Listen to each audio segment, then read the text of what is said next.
You've already heard that Code Wallet has now tipping cards. I'm gonna explain what it is, how it works. I should make a more like descriptive videos showing how stuff works, how you can, set it up, but it's super easy. So, first of all, I'll say how you set it up, and the second, I'll tell you what it's good for. So, you do an update on your Code Wallet app, you go into receive, I think it's Baiken or it's on the lower left basically. You click on that, and then you can say receive tipping via kin with receive tipping cash. You click on that, and then you connect that to your Twitter account, to your X account. Then as a result, it will activate it, and you will be able to receive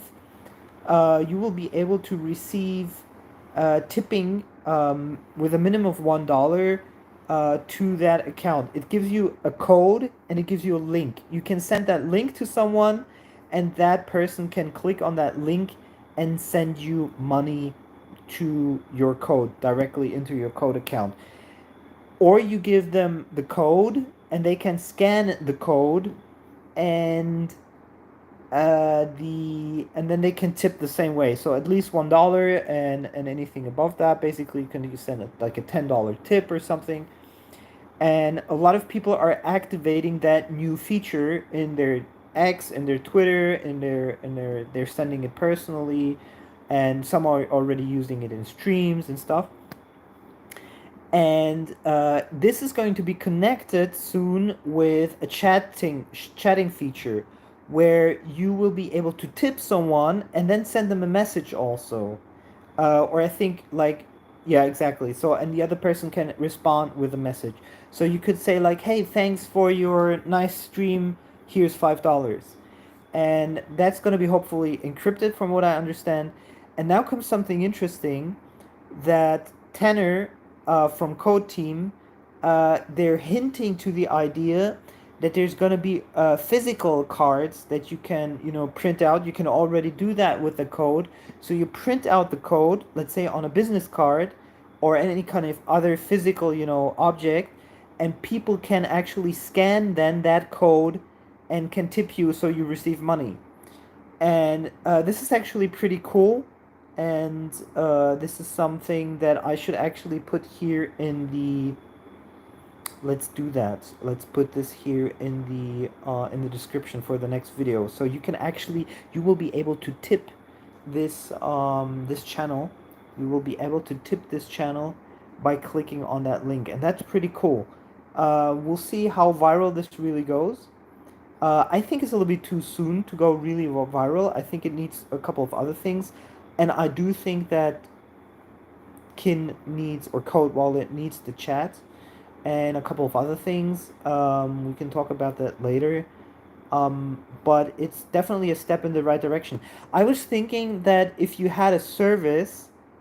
which if you had a service which basically allows to tip via the button, then it comes out as the same thing. But it turns out that this tipping feature that goes directly into code is actually a smoother experience than if you use the button. And so, but there's things that you cannot do, from what I understand, with the tipping yet, but eventually you will be able to do it. So this is going to be very interesting. Um, and I think that, they're evolving, that, that software is evolving, and I think that the VM is going to launch soon, and I think we're coming closer and closer to the actual product becoming viral. It's not fully there yet, but I think we're coming closer. And so let me add that link to the next video that I'm going to make. I'm going to put that in the description, and then you can see how it works. And I feel that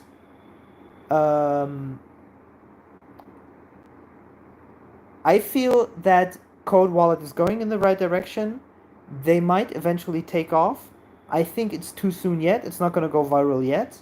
But I think that things will come together eventually if they keep working on it like they're doing. So I think that eventually the product will go viral, and that will be the true beginning.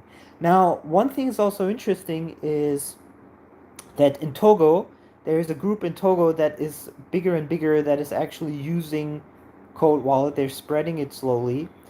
And at the same time, there's also, I think it was in Namibia, not maybe it was Nigeria, Namibia, that a woman is starting to spread Code Wallet there as well, slowly. So this is what I said to in the beginning to Ted. I said, Ted, I think that the P2P market, the person to person market, is actually going to take off before the web payments market. And I think it's not clear yet. Maybe it will go in parallel, but we'll definitely see countries where code will slowly, especially after VM is introduced and the phone number verification is taken off, we'll definitely see P2P markets popping up all over the world. Now, I still have to do the Spanish ASMR videos because I think I could get code more into the hands of more Latin American people because we have very, very few. I think we're under 20 LATAM users right now. We're definitely more African users, more Asian users, but we have no presence in LATAM. And I'm thinking of doing something there, at least the ASMR videos, maybe even more. But the tipping is starting to become interesting because as soon as my problem right now is that you can only have one account, one X account linked to your tipping. I told Ted it would be nice to have several accounts, but I don't think they'll do this before VM. Maybe they will never do it, I don't know. But it would be very nice to have multiple accounts. So I can, for example, create an account, uh, like a code account, a separate code account for, say, this YouTube channel, okay, or these set of YouTube channels, because right now my code account is linked to the Kin Global account with the tipping, and I don't want to use the Kin Global account, for example, on my ASMR channels. So this is something that I'm hoping for, that just like in any other crypto wallet, you will be able to switch between accounts. That would be really awesome. And I think Ted hinted to the idea that you could actually pay for these accounts. So that would be kind of nice if you pay, like, let's say 20 cents to open a new account and you have multiple accounts on one code wallet. That would be kind of cool. But I think that's really far out. But the tipping cards is nice. But I'm always saying the problem is with Code Wallet, it seems to go too slow. It should be like they should launch like everything in a month. You know, like everything at once. And they just like they're like this snail pace going forward, and which is okay because the product is so unique. So you don't really have a competitor because the product is so unique. And I don't know if anybody else who's working on a similar product, to be honest. I know someone who's working, he's a cypherpunk.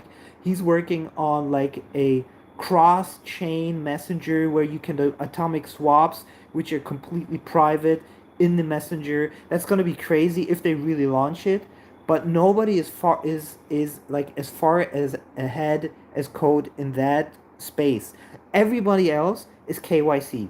Everybody's KYC, and no crypto dude wants to do KYC accounts. I mean, there's millions of people who don't care giving their ID, but a lot of people don't want that. So code is doing something that nobody else is, and we are seeing progress, especially when the VM comes out. It's going to be a huge push. Now, I posted on Twitter the idea that code should have a way to print physically these code cards, and Tanner just did like what is it called, like a wink type of smiley, and that just hints to the idea that you will be able to print out those codes in some way. This is going to be really interesting because they're putting those actually on the business card. So they're going to give out business cards, and there's going to be on the back of the card, just like Ted showed on his business card a while ago, there's going to be the code. So you can just receive a business card from someone, say from somebody who cleans your hotel room, something, and you can then scan that code and give them a tip. So this is going to be insane, and uh, it's interesting that they launched it so soon before the VM actually came out. But so I think this is major, major, major progress.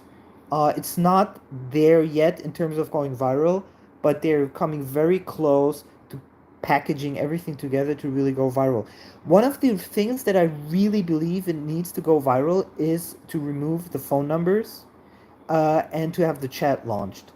The penny post, we'll see what that does, but it's slowly coming together. You just have to be extremely patient. Just because the price is dropping doesn't mean that it's not a viable solution. The actual product is still really good. I have to say, from my point of view, I'm less and less now involved in projects. Also because it's summer, it's really hot, van life and shit. But if if I talk about it as a developer and as somebody who understands technology, what Code is doing is super unique. And once the VM is out, they will be able to create millions and billions of accounts at very low cost, which right now costs them $5 per account, which would be okay if you think about lifetime, if you think about customer lifetime value, but customer lifetime value, CLV, customer lifetime value. But I don't think we're there yet where Code can count with with customer lifetime value, because there is no reference to how much people will use it, how much money they will make from one customer, and so forth. And there's also a lot of fake accounts. The Vietnamese have been trying to game it, so we'll see. Definitely with the tipping cards now, which even Anatoly from the co-founder of Solana, he retweeted that. He talked about that. He said it's fire. So we'll definitely see it penetrating slowly and seeping into the Solana community. So we'll definitely see some stuff there. What's interesting is that it hasn't caused yet a huge influx of Solana kind of investors, Solana owners into Kin, because like I said, I think it's still a little bit too early. But I think there will be a point, there will be, and I think this is so funny because I don't think it will go like this, like a geometric curve. I think it will go really like a vertical curve. I think there will be a moment where all the features come together and it will just massively explode. I don't think it will go like we won't see like this slow acceleration, because I think that it's gonna be a little bit like Kick Messenger, in the sense that at the right moment it will just explode, because it just needs basically one, say, news magazine, or like TechCrunch, or any kind of, or any of these bigger tech magazines to talk about it, and suddenly 100,000 people downloading it, and then it explodes. Um, but I think it's kind of actually good that it's not exploding, because the political landscape right now is still very anti freedom. It's very censorshipy. Look at what is happening in the UK. Look at what's happening in the US. Politics is not clear. Trump likes crypto now. Harris doesn't like crypto. So it's kind of like it's actually good that it's not exploding right now, is my feeling, because it could very easily be scrutinized if it suddenly explodes. Like, how are you, you know we're not gonna get into that, but you know what I mean. So I think it's good that it's happening slowly, because I think the landscape worldwide in terms of crypto will change, and I think that we'll see more and more pro crypto politicians rising, and Code should rise with it, so that at the right time, when everything is pro crypto, Code is right there to grab all of that market share. But if they grabbed it right now, I think it could create a lot of backslash from a lot of places. Um, Unless you focus only on certain areas where it doesn't play that much of a role. For example, what could be done is, supporting organic growth in Africa, supporting organic growth in LATAM, and all of these things. Now, uh, I wonder how they're going to deal with the legal aspects, especially once phone numbers are taken out. because then you can just download the APK on Android, say, and just launch it, and even though it's maybe forbidden in that country. So it's going to be interesting how is that is going to play out. And the interesting thing is, a lot of people forget this. We are very often we're very, Europe focused, or we are very North America focused. But realize there are 8 billion people on this planet, and billions are maybe with a smartphone but without a bank account.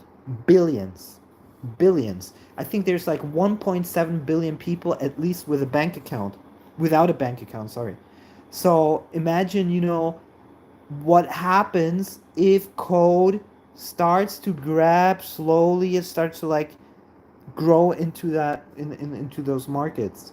And it's clear that they're making the right moves, they're doing them at a snail's pace, so we got to be super super super patient.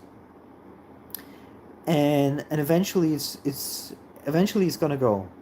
But I think that before the VM, don't expect anything. And from what I understood, is they're much further ahead in the VM than I originally thought. I'm not sure. I mean, if they launch it this year, it's fantastic. And then we'll see.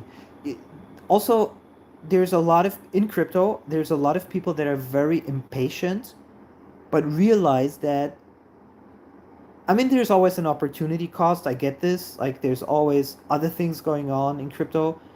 But realize this, like, if you left your money or anywhere else, you left your money on a bank account, how much percentages would you get? So even if Kin were in the next 1 to 2 years, were just to, stay the same or slowly creep up, it's still worth it in terms of like looking at whether that's gonna be one of the major forms of payment in the future. Um, I believe personally, from understanding technology, understanding consumers, and all of this stuff, I believe that Bitcoin and Lightning is going to take most of the market. I think it's going to take like 80% of the market worldwide, but this still leaves like 20% of the other market. It depends also like how decentralized are they really going to go with Kin and Code. The more they're going to go decentralized and non-custodial and permissionless, the more other apps are built on top of that, the more maybe point of sale systems are built on top of that, the more you're going to see that it can take a larger market share, or take market share away from Bitcoin Lightning. Now, a lot of people don't even know about Bitcoin Lightning. It's basically just you use Bitcoin addresses, you put it on a server basically, and then it opens a channel to another server, and you can use an app to basically work with that, and you can send Bitcoin from one place to another at no cost in seconds. So you can be at a checkout counter, buy your groceries, click click click, and it's done. So the speed of Solana in terms of like purchasing is nothing special because Lightning can already do that. Um, Now it's going to be interesting how everything plays out, and we're at the very beginning of this naturally. So for anybody who is not sure, try out this tipping link. It's completely new. It was released like 3-4 days ago or something, and it works quite nicely. I have to say it works better than the buttons. It seems to be much smoother in certain ways, um, and it's a great way to for streamers and people who just want to get tips to get money. And once the chat is opened to it as well, that means I send you a tip, and with the tip I say thank you for your service. Then I would, and it would be possible to use several accounts. Then I would use it in pretty much every stream and every YouTube. So I'm gonna tell this TED again that it needs several accounts, because that would be then the the that would then be, in my opinion, it would be the game changer. If I were to able 3 accounts, say on Cold Wallet, open 3 accounts with 3 connected to tipping accounts on X, then I could basically, or even just 2 accounts basically would already be good. Then I could, um, then I could basically, yeah, then I could basically use it in all of my YouTubes and streams. And that would be, I think, the beginning of a really viral product if streamers and YouTubers start to use this full time. And that's it for now. And I'll let you know once new um, features are coming out.